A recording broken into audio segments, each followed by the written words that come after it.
Hey, everybody, and welcome to the first ever episode of the Blackwaters Edge Podcast. My name is Eddie Bramble, and here I have Kaz Kenny. Hey, folks, it's Kaz Kenny here, founder of SnakeheadLife.com. I'm also a licensed Maryland fishing guide, so if you're on the Eastern Shore and need to catch fish, we can make that happen, too. Today, Eddie, I think we're going to talk about snakeheads, right? Absolutely. All right, so let me introduce our next guest, Mr. Gary Smith. Gary Smith, local builder, born and raised here. Also, Maryland fishing guide. Kaz, Eddie, or either one can all three take of us, anytime you want to get a hold of one of us, and we can make it happen. We're a pretty good team. All right, so today we're talking about the Northern Snakehead, and main thing we got 5 of the most asked questions for the three of us. I think that's probably the 5 most we've been asked between all three of us. But we get asked a lot of questions, but those are probably that's probably the 5. Yeah, absolutely, that's the best place to start. But so first, we're going to talk about what we're going to talk about on this show before we get, because this isn't just going to be about snakeheads. We're going to try and cover everything here we do in Dorchester County. So we've got the Northern Snakehead that has come on fire in the past couple of years here. We've got the Cicadeer, which everybody knows has been here for 100 years now. Since so 1912. Yeah. And then we've got, all through the summer, we've got the crabbing, we've got rockfish, we've got all the other fishing, everything you can do outdoors here in Dorchester County. That's mainly what we're going to be covering here. We've got a ton of stuff to do here all year round. Ton of stuff. The ducks, too. Can't absolutely. forget about them. Waterfowl hunting, absolutely. Yeah, we got lots of stuff. So, but today's topic is definitely going to be the Northern Snakehead. And so the first thing, the main question we always get asked from day one, where can I catch these Northern Snakeheads at? So, Kaz, why don't you start us off on this one? So, yeah, I get that question a lot. And like I tell folks, when you're coming here and you're visiting the county, there's a lot of places that are accessible to fish. The biggest thing that you want to keep in mind is private property. It's not that folks don't want you coming here. It's folks want you coming here, and we want you to be respectful of the land you're visiting. Treat it the way you would your own backyard, if you would. And that's kind of where I kind of sit with that. As far as where you can fish and where you can't fish. Places you can fish, you'll be able to tell you can fish here. You won't see a no trespassing sign. Yeah, that's the main thing. You won't see a make sure you're not fishing somebody's property. I don't fire warning shots. You won't see those kind of signs in the places that you can fish. You'll be able to go there and catch yourself a load of fish and enjoy yourself. So I think the biggest thing is to make sure where you're fishing is legal. Blackwater has a lot of guidelines and a lot of provisions they want us to follow. I know, Gary, you do a lot of hunting in Blackwater, so to say. So you're pretty familiar of some of the places we can and we can't go on the refuge, but and I'm sure Gary can tell us some of that. But I think the biggest thing is if you don't know, ask. Don't just assume that you can. If you don't know, don't go. That's right. And Gary, being that you fish the refuge a lot, you can probably tell, or Eddie, a little bit about the off limits and on limits water. So, where you can fish, you'll know where you can fish. Where you can't fish, make sure you do your homework and make sure that you can fish where you're at. Absolutely. So, Gary, what do you think some of the top spots to go for the newcomer? Probably the bridges is easiest because most of them have parking. Mm-hmm. You can obviously fish off the bridge. You're not trespassing on anybody's property. And I would just say, anybody comes in, if you see water and it's in somebody's yard, that doesn't mean you can fish it. That's right. I've heard stories of people fishing septic ponds. A guy comes out and there's two fellas in a canoe and a septic pond behind his house. Because they said they saw it on Google Earth. Google Earth doesn't have anything to do with trespassing. That's right. And so just, that and trash. Just be respectful of where you are. But if you're new at it, there's a good half a dozen bridges just in lower Dorchester County that you can fish on, and they're very productive. First one that comes to my mind is probably Wallace Bridge. That's probably the most talked about one anyway. Is you got Wallace Bridge for the newcomers. That's the best place to start gathering information about these snakeheads. And there's plenty of area there to fish from with that causeway as long as it is. So there's plenty of room to spread out there. I think one of the biggest things is to find yourself a nice public spot that you can learn at, and learn the ins and outs, to tackle what you need, and then you can expand from there. Absolutely. Yeah. One of the good things about Wallace right now, and the reason it's such a good place this time of year, is grass shrimp. Grass shrimp are on the rocks heat up during the day, the grass shrimps pull up on that rock, they lay there, the white perch are coming in to eat the grass shrimp, so that's definitely an exceptional area to fish. I agree with that 100%. Yep, absolutely. So, we've kind of covered in question 2 along with this, where can you fish? Because question 2 is where can't you fish? So anyone who doesn't know, if you're fishing inside of the Blackwater Refuge, you cannot fish from the shoreline. So it is against their rules. You must be fishing from a bridge inside of the refuge. Another thing is make sure you're not on private property. We kind of went over this a little bit earlier. And I think one of the big things with the refuge, Eddie, that we know is the reason they do this time of the year is because of the waterfowl. I mean, this is a big place on the Atlantic Flyway. We have millions of waterfowl that come here to nest for the winter. So, kind of respect that a little bit. It's important that we follow their guidelines too. Yeah. That's real important. Well, and also understand you're on federal land. You're not on state land. State's a little lenient sometimes. Federal government is not lenient. No, they don't. They have guidelines and they stick to them. It's no different than having a fish in possession that's alive. That's exactly right. And the state, there's a fine for it. In federal, you can serve jail time for it.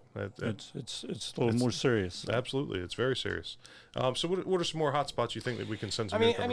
So without trying to blow a lot of places off the map. I mean, it's critical that we help people. So for those of you out there that hear us talking about places, we already know there's crowds there. We know the crowds are coming. We can't stop them. So we need to be accommodating. We need to understand that there's a place for everybody in this circle to fish.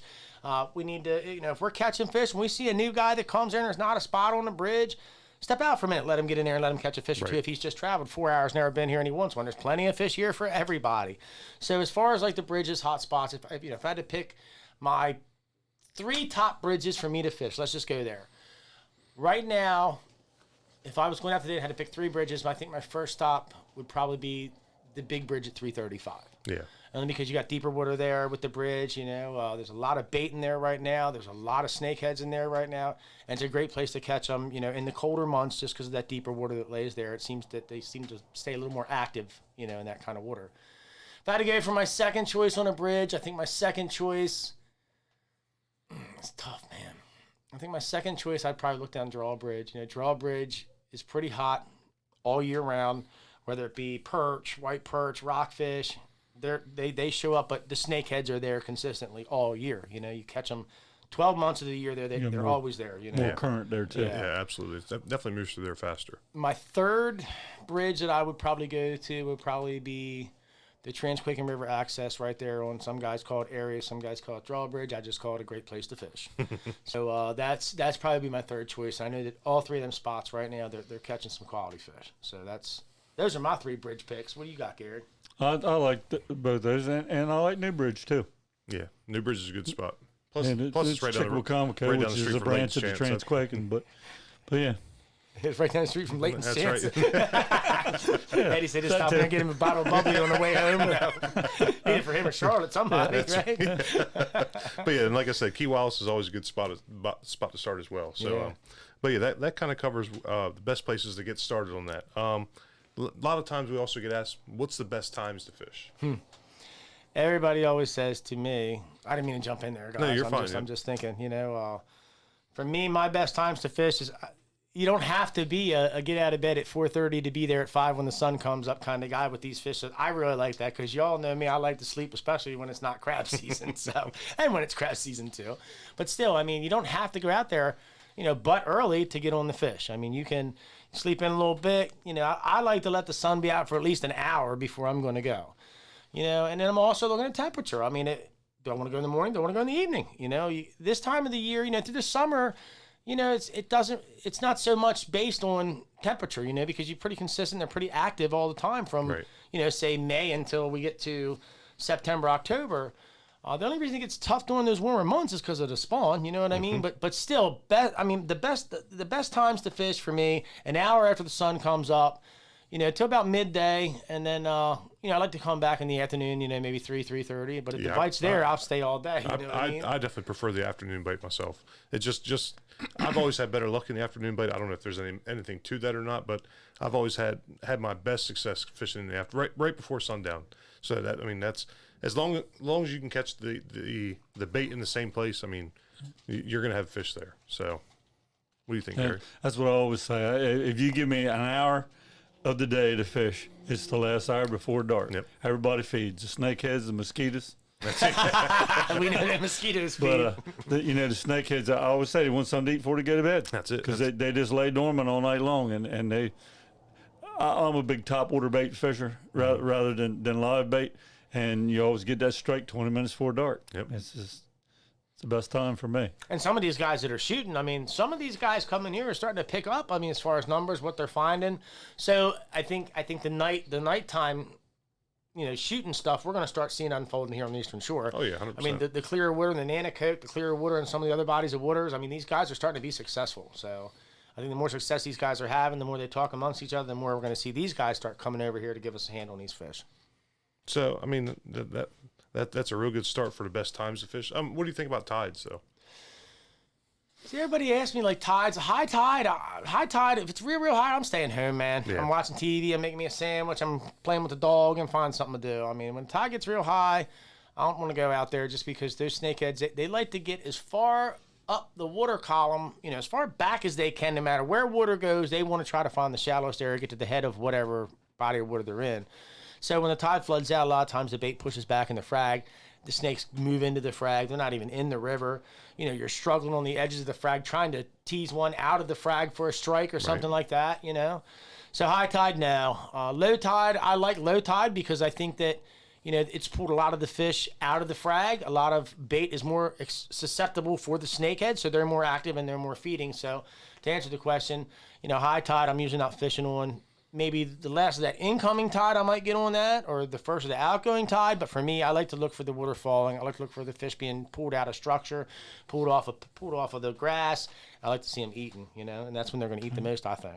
And visually, you see more when the tide's low. Absolutely, because it's one of the few fish that you can spot. You can see them either breathing or fry they're- balls or whatever. When they're in that shallow water, you can see that shallow fin water. right over coming out of the water. So. Yep. Yeah. But yeah, I mean, I also prefer the falling tide. So I mean, if you can get that bait moving and you can get the snakeheads chasing them, and if you know the snakeheads are going to be chasing that bait, following that falling tide, you can cast right into it and just you can target them right with your baits the same way. That's right. So what about? I mean, you think falling tides or? I like falling tide and low tide I like the tide moving. Yeah. Yeah, that's me too. Whether it's Up or going down. out Exactly. or starting to come in. And what I find a couple of places I fish, when the tide's coming in, the carp come in. When the carp come in, the snakeheads go out. And as the tide's falling, it's almost like they switch places. You see the carp moving and they go out and the snakes are coming in. I never thought about it. 'Cause, yeah, you rarely see carp and snake in the same place. Where we go down there, that's see that all the time in there. It's full of carp. And when the water's up, as soon as the water starts to fall, when it gets down 6-8 inches, the snakeheads are there and the carp are gone. That's true. I tell you, for me, not to kind of switch gears here, but when the tide goes flat and we're in that lull and them fry balls are out there, oh yeah, and them fish are on them fry balls, that is the time to pick them off that fry ball. Yep. You know what I mean? When they're sitting still and they're just kind of like confused, I guess, maybe in a way, like the water's not moving. They're kind of trying to figure out what direction to go. They got to guard the babies at the same time, so they're trying to make a decision. And bam, here comes this piece of bait or piece of lure I haven't seen. Oh my God, we're not moving. I got to get this thing out of here before it gets to my babies. Boom. You know what I mean? So I think that's the only good side that I see on a slack tide or a dead tide. on the low side, yeah, absolutely. Yeah. If any way that makes it easier to target those fry balls, you're going to have success fishing. Absolutely, so absolutely. If there's fry balls around, you can definitely hit them hard. Yep, for sure. So what about gear? What do you think's the best gear when all right, let's say you've got a newcomer coming up to you, never been fishing before. What's the first thing you're going to send to them for gear? Well, I mean, the first thing I'm going to tell them that you need is a rod and a reel. Obviously, you're going to need something that's not Barbie style rod. Right. You know what I mean? You need something with some backbone. So I'm looking at like a medium rod for sure, and maybe a medium heavy. I'm not too much into the heavy gear because I don't throw a lot of really, really big baits other than musky baits. And if I do, then I get a big rod. But to answer the question and to give you the answer, you need a nice rod and a nice reel. Yeah. You want to. I like a 3000 series reel. Or a 4,000 series reel. And as far as a rod, like I said, I like a 6'6" to 7 foot, medium to medium heavy. That's what I like for me as far as, just a rod and a reel. I mean, there's a lot of other things we can talk about. But what about you, Gary? What do you think as far as a rod and reel? we'll use 3,000. I'm a little later. I always, I used to bass fish for 5-pound bass with an ultralight 6-pound test line. Right. You can't use 6-pound test line. No, not for snakeheads. For snakeheads. I mean, cornflower can. You can, but you got to work for it. Right, but I use braided line, yeah. and I use either like a 2 or 3,000 series. And I mean, okay, say you sell tackle. I was coming in your store, and I want to get set up. You don't. I don't want to go high end because I'm just a novice fisherman. I just want to go out and catch a snakehead. Okay. What can I get into a rig for to take me out for the day? So let's say rod, reel, line, hooks, bobbers, you're talking probably $100. You're going to be out there fishing. Yeah. So you got $100 that rejuvenates itself the next time you go. You don't have to spend it again. You already spent the money. Right. So next time all you need is bait. Yeah, absolutely. So but you prefer braid. What kind of braid do you like? I like spider wire. The thing I don't like about spider wire is it frays. Yeah. And it gets fuzzy on you, and it doesn't matter if you're scratching a lot of structure or whatever, it just does it. Right. But I use that some, and there's 100 different braids out there. I've tried a bunch of them. I'm probably going to switch up this year and go with something different. Don't know what yet. But what pound do you like?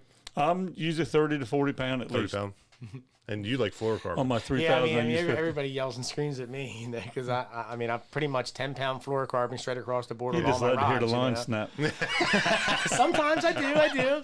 But I think that like my hookup ratio, my solid hookup ratio just seems to be greater with fluorocarbon for me, especially in applications when I'm floating bait and things like that, and they're finicky and the line's standing out and that sunlight's refracting through that piece of line hanging in that black water running down to that hook.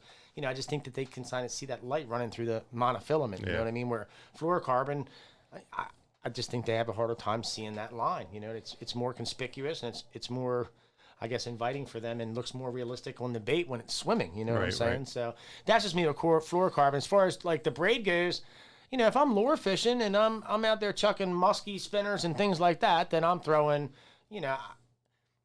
15-pound, maybe 12-pound. I get 20. I don't get much bigger than that, and this is the only reason for me. It's a personal preference because the first time I was ever given spider wire, okay, a guy gave it back to me. I want to say in 1993 or 1992, and I spooled my rod with it. Second, third cast, I hung up on a rod and I couldn't break my line.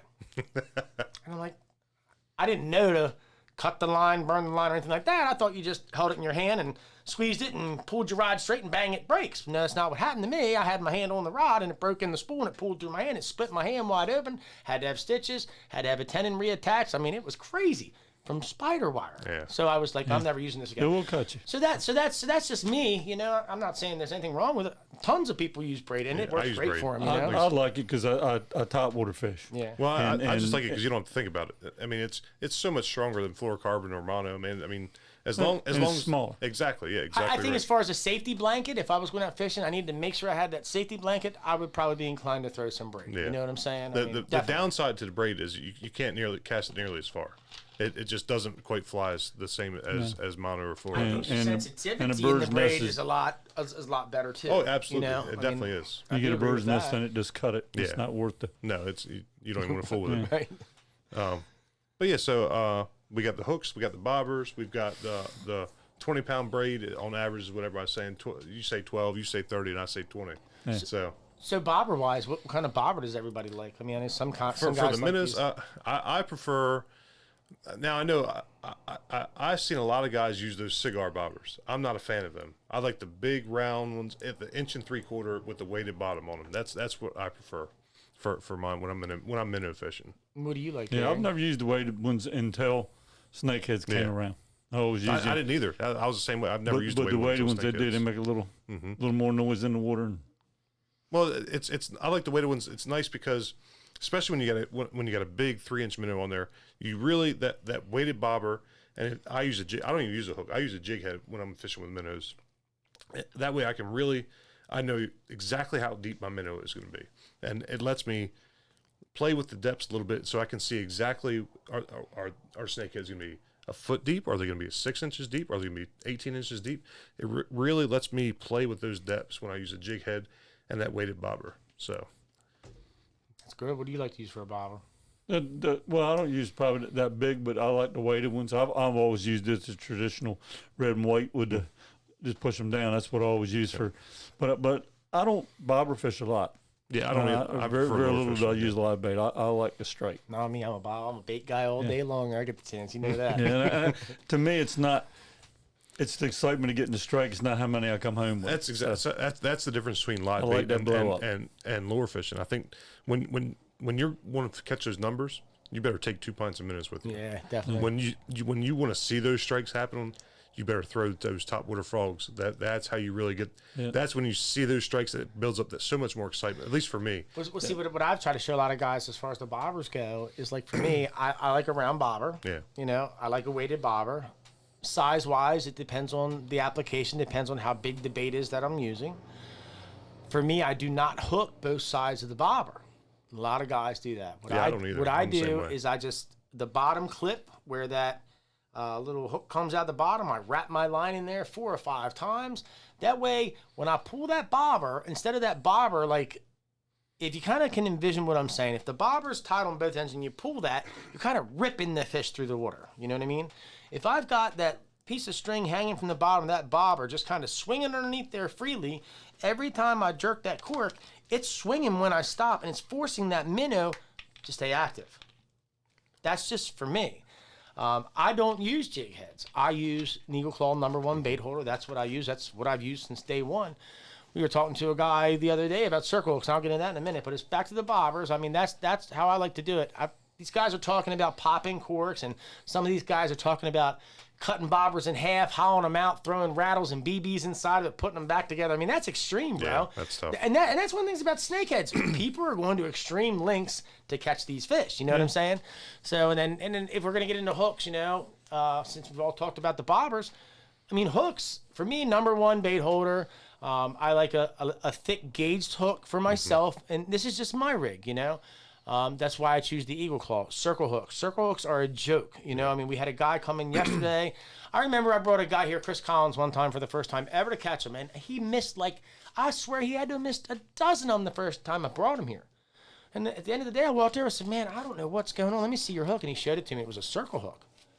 I said, I told you ought to get them Eagle Claws. He goes, oh, well, they circle hooks I thought would hook easier from what I was reading. Well, people don't understand the shape of this snakehead's mouth is not round and flat right. like a bass or, you know, or a crappie or anything like that. So those circle hooks are not effective on these fish, you know. You need a hook you can get in there that's going to hang up in the corner of its mouth. And when you set that hook, you can punch right through that thing. Yep. And that's where a bait hooker or a hook with barbs on it or something like that, they get in their mouth, they can't spit it out as easy. You know what I mean? So you have that 2 or 3 second window where, in case you were a little slow, in case you made a mistake, it's still going to be in his mouth. Right. You know what I'm saying? So that's kind of like my take on the hooks. I mean, not saying one hook's better than the other, but I think that a lot of people, like I said, these fish are bringing extreme anglers out, and they're going to extreme lengths to figure out ways to catch the fish. People are definitely having a lot of fun with them. That's for sure. Yeah. I find with the snakeheads, they remind me a lot of pickerel. I used to do a lot of pickerel fishing when I was younger. And at certain times, pickerel hit anything. You could take the old pull tabs off of a soda can and right. put it on a hook, and if you could hold it up, you get it to stay on there until you cast it out, drag it through the water, flickering that aluminum, shining in the water, they'd hit it. Right. You know, and snakeheads are the same way. They will. At times, they will hit anything. This is not to change the subject, but I had a friend this is going back in August. He called me up and said, "You're never going to believe it." I said, "What is it?" "I'm catching these SOBs on marshmallows." I said, "What?" He said, "Yeah, man." He says, "I just, you know, we did the gummy worms and caught them on the gummy worms. I saw the bag of marshmallows. Like, well, I'll try marshmallows." So what this guy did is painted the marshmallows pink and chartreuse and bright yellow. He took a baiting needle, ran his line through the center of the marshmallow, and hung a treble hook off the back. Literally, this guy casted marshmallows over at Griffith's neck and caught like 13 snakeheads on the top on marshmallows. You heard it here first, folks. It's time to invest in some peeps. That's right. That's right. Hey, yeah, peeps. I forgot about that. Some peeps. Yeah, there you go. That's a good idea. A little peep looks like a frog. Peeps will be coming out with little green frogs. Good deal. Oh, that's awesome. All right, so next question. What are you doing to target these fish? When you're out there, what are you looking for? When you first show up, what's the first thing you need to be looking for when targeting snakeheads? Okay, Gary. For me, I don't like to fish in the wind. I like the water to be calm. And if I am fishing in the wind, and especially if I'm in a boat or I can walk along the shoreline, I try to get on the leeward side of a cove or a turn or wherever the wind's not blowing. And I look for movement, you know, because they do come up and breathe. And actually, the first one I ever stabbed with a gig, I saw a fry ball, and I walked up there and I held my gig and just waited. And sure enough, here she comes. She just came up real slow to the stop on her way back down. Boom. How about that? But you know, you look for that. You look for movement. The water's real shallow, especially when there's fry balls there. Their back fins will come out of the water when they're swimming around. That's definitely and the first thing you look for. And they'll splash, you know, because if anything comes near that fry ball, you'll see them splashing around. It's usually two of them, and they're kind of in circles. So you just look for those things. Yeah, definitely in the summertime. First thing you ever want to look for is fry ball. That's the number one thing you want to look for is when you can target those fry balls, you're going to catch them in pairs every single. I mean, like nothing, back to back to back to back. So first one's easy, second one's hard. That's right, exactly right. For me, I mean, this is a typical stop. I just stopped my truck. I got out. I'm walking to the edge of the water, and I'm watching, just like you said, Gary. I'm looking for a couple things. I'm looking for air gulping. I'm looking for one or two little minnows to come out of the water on the edge somewhere and catch my attention. I'm listening for Oh yeah, that suck. And those of you guys who fish the pads know what I'm talking about when I say that suck. You know, if I can hear that suck somewhere around me, I know there's some snakeheads there. Also, and watching Lopez move. Oh yeah. You And learn how they move versus other fish. the main thing I'm looking for when I first show up is bubbles. When you see those little bubbles just prickling to the top, you know. And this is the coolest. So I'll go ahead and let the cat out the bag, Eddie. So when me and Eddie get up to the water, if we don't see bubbles, we like to reach in the bucket and grab about 5 or 10 minutes and throw them in the water 5-10 yards in front of us and just stand there and watch. A lot of times we ain't even fishing until we see what we're looking for. Exactly. I'm not going to spend an hour or 2 hours at a spot to get skunked. I want to know for sure that when I open that truck up in the back and I'm putting that bait in the water, I've seen what I want to see. You know? I want to see the presence of the fish. If they're there, you'll see them. If you can't see them, then me and Eddie, we figured out, throw that handful of minnows in there. You see them bubbles?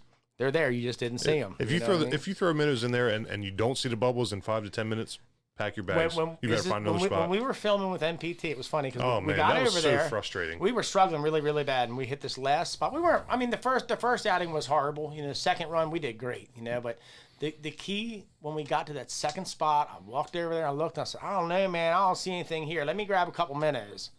And I walked over there and I tossed 3 or 4 in there and I said, Eddie, grab the rods, grab the rods, grab the rods. Man, that was a frustrating time when we were trying to film for MBT. When they want us, it's always when the camera's on and you're trying to catch a snakehead, you're never going to catch them. I had the same problem with Badger when we filmed for DNR, man. We went around for a year and just every time we'd go to try to lay it down on film, you know? Everything's at your stand when you're not there, and you know it. Exactly. When you don't see that. Snakeheads, man, they are scared of that camera like you would not believe. I don't know how anybody catches a fish when they're filming for YouTube with a GoPro. Right, I had the same thought too, man. Like, God, we know it took like 1,000 times to get it right. You got to GoPro on the back to spin it around real quick. So, all right, so we've got the 5 main things down. Somebody comes to you, Kaz, I want to catch a dragon. What are you going to tell them? How much money you got? You got PayPal? No, I'm just kidding. No, you guys know me. I'll help anybody. So, had a couple guys here recently, you know, and they've said to me, look, man, I'm not so concerned about, you know, catching 10. I've already caught numbers. I really, really want to get a big fish under my belt. I want to get that double-digit dragon. Man, I'm trying to get that dragon, man. And I said, well, you want to be a dragon slayer? You need dragon slayer bait, man. You need them big. You need big bait. That's the thing. You know, you can't go with these fish. I mean, not saying I haven't caught them on little stuff, but like when I walk out on Aries Road and I've got my 14-inch long or musky spinners on the end of my line, I lay 3 damn rods down and go back to get my bait, my backup rods, and come back and 3 guys look at me and say, dude, what in the hell are you fishing with that? I said, snakeheads. The guy says, they'll eat that? I said, yeah, you'll catch 100 a day? Nope. But I can tell you this. I'm going to catch me 4, and my 4 are going to be more than your 25. That's right. You know? So, you know, that's kind of how, you know, if you're going to target these big fish, I mean, really, you need some big bait. You know, if it's going to be maybe a long day. It's like a day of muskie fishing up north. You know, you may throw 1,000 times, and then 1,001, 1,002, 1,003 you catch, and then you don't see another fish. You know, so persistency is a big factor. And if you're nothing but if all you want to do is catch a big fish, then be prepared to put your time in for the day. That's exactly Be prepared to go home frustrated because that very well may happen, especially in the summertime. You know, You might only catch one. yeah. You might not catch any. You might go 3 or 4 times, you know, and then finally, bam, there's your 15-pound fish, you know. Yeah. So and live bait. I mean, if you're floating bait, I mean, the snakehead destroyers are great. Sometimes thinking outside the box makes a difference. You remember back in the spring, everybody was using mama chogs. They weren't catching much. I mean, they were catching plenty of fish, but everybody was void of dragons. Right, you're catching 4-pounders. Yeah, and I 5-pounders. found a spot where I could go at night and hand dip 6-inch to 7-inch striped killifish and go out there and float those fish. And seriously, I would be sitting next to guys on the bridge catching 20, 30. Them baits might have been floating for 2 hours versus 10 minutes on, you know, smaller fish. But I hooked up, not connected. Right. And I figured out within 2 trips that, hey, man, one of 2 things is happening here. Either this is the size bait they want, or they're not seeing much of this and it's new and I want to eat it, you know? So sometimes thinking outside the box and just upping the game a little bit. I was thinking, I wonder how much more active those killifish are too. Like how much more attention they draw to themselves. Yeah, I mean, these are things that we can do research on. You know what I mean? So, I mean, this is stuff that we can figure out. I mean, I'd like answers to that too. Like, why some days do they prefer a white perch over something else? I will say, when you've got a nice, a good calm day, good clear day, but that's overcast, cloudy day, but it's plenty of sun, nice day, but it's just a little bit of cloudy. The black and blue lures always seem to do well for me. I'm not sure why that is, but. You know, I've been talking to some guys this week, you know, eels. It's quite a few guys coming down here right now throwing pencil eels, catching snakeheads. They're not being very vocal about it, so I guess I'll go ahead and let the cat out of the bag. Because I've been doing it myself, too. So you'd be surprised this year.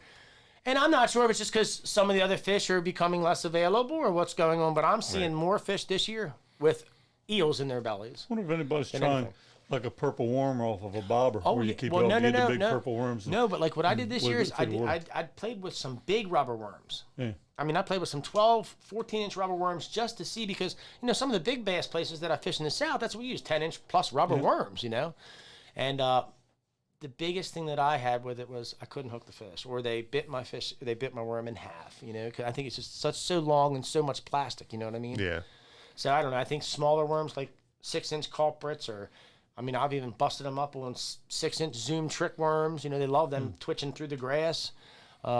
There's a lot of stuff out there that I don't see guys using that I know would catch fish. I mean, let's talk about Rome in the last tournament. Yeah, absolutely. Who throws a 3-inch white twister tail for snakeheads? Well, I have, because I throw a 3-inch white twister tail all the time. But I've never attributed a 3-inch white twister tail as my go-to bait that's going to get me out of my jam. You know, our last tournament, Roman was over there at Key Wallace with a 3-inch white twister tail and literally smacked the dickens out of him, and nobody could catch him on bait. Roman did really well tournaments this year. I'll tell you what, a lot of guys we've watched, this is the coolest thing for me. You know, we've done these tournaments this year. We're getting to know these guys on a personal level, and we're watching them grow, man. How cool is that? That is cool to watch these guys come down here, and, you know, I don't consider myself a professional of any sort, you know what I'm saying? I mean, we're here to help. And that's the coolest part. We're watching guys come here that are, man, I'm afraid to make the trek. I don't know if I want to drive 4 hours down there. And I say, man, you're never going to get anywhere in life if you don't take a risk. Yeah, you're right. We're coming, you know? And we watch these guys come. And the first trip, man, I didn't get on Kaz. I tried like hell. Well, the only thing I can tell you, same thing they told me, keep coming back, buddy. You know? That's right. They come back the second trip. I tell people, every trip that you make here to catch a snakehead, you learn something. And if you're coming here and every trip you're not learning something, you're not trying hard enough. That's the bottom line. I probably fished 6-7 times for him before I ever caught one. Yeah. Haven't missed too many times since. But, you know, I get skunked. Everybody gets skunked. Yeah, I mean, the first time I ever caught him, I caught 3 in a day. That was in 2009. I didn't catch another one for months. And the funny thing is, the place that I fished for most of those times was the same place that I tear them up now. So it's you know, technique does have a little bit to do with it. That's one of the first, when you finally started catching them, that was one of the first things you said to me. Said, presentation is everything, these fish for lures. Presentation is 85%. Absolutely. And I'll tell anybody that. Presentation of the lure. If you're 6 inches on a day that he's lazy, if you're 6 inches in front of him, he ain't coming to it. If you're 6 inches over top of him, he might take a swing at it when he come by. If you're left or right, forget it. and then retrieval, how fast you retrieve, yeah. and how close the bait is to the top water, how much splash it's making, all that. Yep. If you stop, if you turn it, all that, that's the rest of it. But 85% is presentation. You got to hit him on the nose with it. It is. It really is. These fish are very intelligent fish. A lot of people don't realize that. Well, I did some of my own research in the very, very beginning, and I hate this, I don't really want to get into it because it wasn't very legal, but, I in the beginning, I didn't know what the laws were to begin with in the very, very beginning, other than you're supposed to kill them, none of that. But I wanted to know, were these fish, did they like colors? Did they like this? Or like that? So I did some of my own research, and I figured out that these fish have great memory. My first little test with these couple that I had in tanks was colors. Would they hit a color? And I went out there with a skirted jig head and I dropped the green one in on the first day. They all ate it. The second day I came back and I had a green jig head and I dropped that in all 3 of them tanks, the same thing. They'd come up, they'd take a look, and I swear, almost as if, nah, went right back. You could go through the next 2 tanks and come back to that same first tank. Fish would do the same thing again, swim right up to it right away and look at it. Just go right back away. Now, second day, you come back in, I got green and I got my orange. I've got my green again, they don't want it. As soon as that orange hits the water, boom, they inhale it. And I'm being serious. Third day, they won't touch the green, they won't touch the orange, but they'll hit the red. Mm-hmm. So I do believe these fish have some kind of memory. I do believe these fish got some brain power. I do believe they're pretty intelligent, like you're saying. I mean, these fish aren't doing what they're doing because they're stupid. Yeah, exactly. I know the one thing that I do, which is kind of what you're talking about there, is when I'm fishing and I make a cast and want to either make a swirl or he'll bump it, but he won't hit it, and you cast a couple more times the same thing, I will cast the same place that I've been casting, and I will crank that bait as fast as I can crank it across the water. And I'll do the same thing like 4 times, and then I'll cast it again, and I'll bring it about 10 feet wide open, and then I'll slow it down and hold my rod up. That's when you get the strike you're looking for. And that's where you get your dragons from. I've caught my biggest fish like that. I mean, I'm right there feeling it right now as he's talking about the excitement of that. You know what I mean? And as far as the dragons go, I do that for them. And another thing I do, I fish down in Transquake. Greg was with me one day, and there's a lot of little guts, just little holes, about the size of a 5-gallon bucket back in off of the marsh. And I'll cast every one of them. And I remember Greg cast over top of one. And his frog fell in the water, and he started pulling it up, and it came out, and he was trying to get it where he could flip it over the branch. I said, no, don't pull it up. He said, what? I said, drop it back down there. He said, what? I said, bob that thing, man. Right off the lid. He said, what? I said, there's a dragon in there. He's right there, man. I said, I know he's there. Just bob it. He said, about the second time while he's talking to me, but wham, everything disappeared in a big swell. He's like, holy crap. But I mean, that's where they are. I do the same thing every time I go through the tree. I know I'm probably, if I'm in a spot where it's like, I know 90% I'm going to lose that lure if I try to get it, I'll do just what you're saying. I'm going to hang there. Of the fellows down south when they're, what do you call it, noodling? Yep. Where they would have holes in the bank. Snakeheads are like, there's a little hole in there. Oh, mom or pop or whoever he is, he will draw up in that hole, and that's just ambush. There's a lot of times where I've picked them off of like muskrat hole areas, where they're going right there, we're laying right there waiting for a muskrat to come out. You know what I'm saying? They're ambush predators, so they're that's their little hole laying waiting for something to come by. I mean, these fish are definitely piscivores. You know what I'm saying? They eat a lot of fish. We do know that, but they do eat a lot of other things outside of the fish realm too. I mean, we've checked stomach contents and we found muskrats and ducks in there before, so it's not unheard of for them. They'll pretty much eat anything. Yeah, they'll ambush anything they can. I mean, these guys that come in here and they see those rats downstairs, they see them big ducks, and they're like, "Really?" I'm like, "Yeah, man. Why not?" It's here and they're eating it, so why not? The muskrats get bigger than that, so I mean, and they're eating the muskrats. That's right. And as time goes on, I mean, it's a relatively new fish to this area. Yeah. No less than 10 years, basically. Give them 10, 12 years. Yeah, give them 20 years to get adjusted to this area. Well, I mean, I think this is the good thing, not to get into it, but the research that's being done right now with U.S. Fish and Wildlife and the state is the absolute most, I don't want to say it, what's the word to use? Most in-depth research data that's been collected yet, period. Right. There's not one biologist out there that's got this kind of compiled data that we're getting together here now. So that's the good thing. We're trying to really, really get to the roots and causes and what's going on here, but we know these dragons are here. They're definitely here. And I can say this, I know that in the nets they have had some snakeheads. I can't say what our weights were, but I can tell you this. We had fish way over 20 pounds. we had fish that would break the world record. And I don't mean break it by a couple pounds. I mean, it would break it by 4, 5, 6 pounds. You know what I'm saying? I don't know snakeheads that get that big anywhere else, you know? So dragons are here. We know that. We've seen them, you know? We're trying to figure out, what do they really like to eat the most? Anything. I think they will literally eat anything. And see, that's what I wonder. One guy told me you put a shoe on a hook and jig it at them, and they're going to bite it. I wonder if when they get that big, though, had they gotten to a place where they're more selective about what they eat? That's a good point. Because they're here. We see them in the nets. Why aren't we catching them? You know what I mean? We see them in the nets. No, fishing the right place for them. But I'm fishing the same places these nets are at. Right. That's what that's what I'm saying. Is there something that once they get to a certain size, they prefer to eat? Well, no, I mean, look at the one Charlotte caught. I mean, that was on a minnow. Yeah. And that's a 13-pound snakehead caught on a minnow and a bobber. So, I mean, I don't know what the answer is. I know I read some one time about the world record for, this was freshwater fish. Right. Freshwater fish, almost every world record for all the different kinds of species of freshwater fish were caught during or right before or right after a major storm. So like a thunderstorm come up, the barometric pressure changes for whatever reason. That's when the lunkers come out to eat.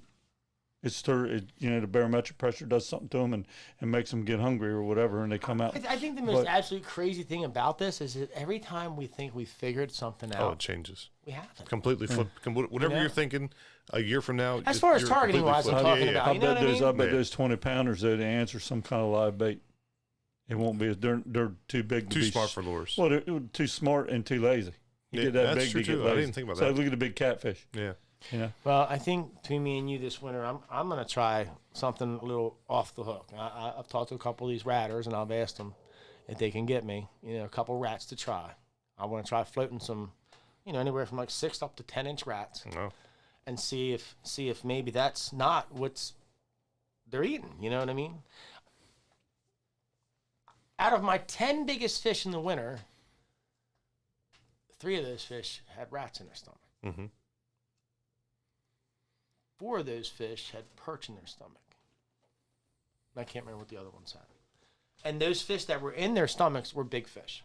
I mean, those perch were 8, 10-inch perch. Well, I mean, snakehead's not afraid of a big fish. Look at Alex's. Right. I mean, I know. What was that? A 26 or 28-inch fish? 28-inch fish with an 18. I think 14. It was 16. Was it 14 inches? 14 inches in his mouth. And it's funny because so many people came to us about. Everybody thought that was fake. Everybody thought it was fake, and realistically, you can reach back out to the biologists at the DNR, and they will tell you that fish was so far down its throat that its head was already in the decomposition stage. The half sticking out looked like it was fresh, and the half inside the belly was half decomposed. So I mean, it was. So that's not something that Alex staged. No, absolutely like not. So. And I mean, he shot that thing good too. That was a good shot. So. I mean, I'll be honest with you. When I saw it laying on the ground, I was like, "Come on, man!" But when you pulled that out, when we pulled that fish out and saw it rotting in the head, I said, "Oh well." Do you weigh him with the fish in him or with it out? But you weigh it with it in because that's right. Well, if he had swallowed you don't measure him with it though. Right. That would have been a 40-some inch fish. That's right. They were a lot of fun. I'm looking forward to doing them again this year. Tournaments were great. Yeah. Oh yeah, good crowd, I can't wait man. for next year's. I can't wait. We had a lot of fun. I was amazed at how many people just came with a chair just to watch, just to watch sit there. How many people brought something to snack on and a a cup of coffee or a donut or something. I mean that was really cool. I mean I like doing that. I'm looking forward to that kids. again. Neat to see the kids. Yeah. Man. When the kids were there, that was so much fun. They enjoyed being there, seeing these snakeheads for the first time. Man, they were fascinated by these things. And I can't remember the little girl's name, but oh my God, she was so adorable every tournament. Yes, I can't remember her name either, but she was fantastic. Always had a fish with her, and she was always smiling. She always had something to say. Yep. She always wanted to talk about her fish. Couple young boys like that too. I remember the first big fish I ever caught. I was probably 8 or 9 years old, and I caught a 20-pound carp.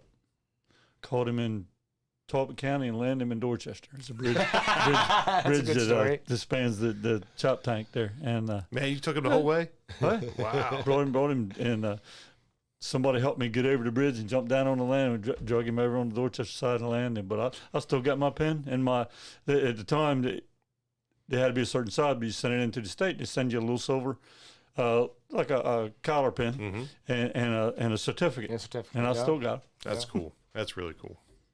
Guys, this was a lot of fun. This was. I'm looking forward to doing it again. I can't wait for the next episode. And I hope everybody enjoys it, So you guys, So if you have any questions you want us to answer, we went through 5 today and a few other things as well. Sure. But if you have any questions, because we're going to be covering cicadere, snakeheads, waterfowl hunting, Everything. crabbing, Trapping, anything that you can do outdoors in Dorchester Kayaking, County, hiking, we're whatever. gonna be covering all this stuff. So if you have a question for us, hashtag Ask Blackwaters Edge, hashtag Ask Blackwaters Edge, and we will do our best to get your questions answered. We're gonna have special guests coming too. Oh yeah, we're definitely gonna have some guests. We'll have some. And we're gonna have some live episodes too. Yeah, once we get a few more episodes under our belt, we'll start considering going live. But yeah, we're gonna have some special guests on here, as many as possible. Keep things as interesting as possible for you guys. And if you have any questions, comments, anything about the show you would like, let us know. Please don't hesitate to let us know. Gary Smith, Kaz Kenny, this is Eddie Bramble. Thanks for watching, guys. Thanks, everybody.